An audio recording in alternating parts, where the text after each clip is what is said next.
Vimal herbal YouTube channel స్నేహితులకు నమస్తే. ఒక కస్టమర్ కాల్ చేసి మాకు క్యారెట్ సోపు కావాలని అడిగినారండి. ఆయనకు వారి కుటుంబానికి మేము క్యారెట్ సోప్ తయారు చేసి ఫ్రెష్గా తయారు చేసి 4 రోజులు క్యూరింగ్కు ఉంచిన తరువాత మేము ఆయనకు కొరియర్ చేస్తాము. ఈ క్యారెట్లో ఏసీకే విటమిన్స్ పుష్కలంగా ఉంటాయి. మేము చేసే ఈ యొక్క క్యారెట్ సోపులో స్వచ్ఛమైన కొబ్బరి నూనె, మాయిశ్చరైజింగ్ కోసము కొద్దిగా ఆముదాన్ని వాడతామండి.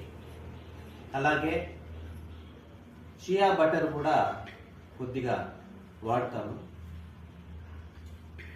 ఇందులో ఆయిల్స్తో పాటు క్యారెట్ బయో ఎంజైమ్, క్యారెట్ యొక్క ఔషధ గుణాలు మరియు ఈ విటమిన్స్ అందడానికి ఈ యొక్క సోపులో మేము క్యారెట్ బయో ఎంజైమ్ను అలాగే క్యారెట్ పౌడర్ కూడా కొద్దిగా కలుపుతామండి. మరి ఏ ఇతర ఆయిల్స్ కానీ కెమికల్స్ కానీ అలాగే ప్రిజర్వేటివ్స్ కానీ మేము వాడము. అలాగే మేము సోప్ బేస్లో కూడా సోపులు మేము చేయమండి.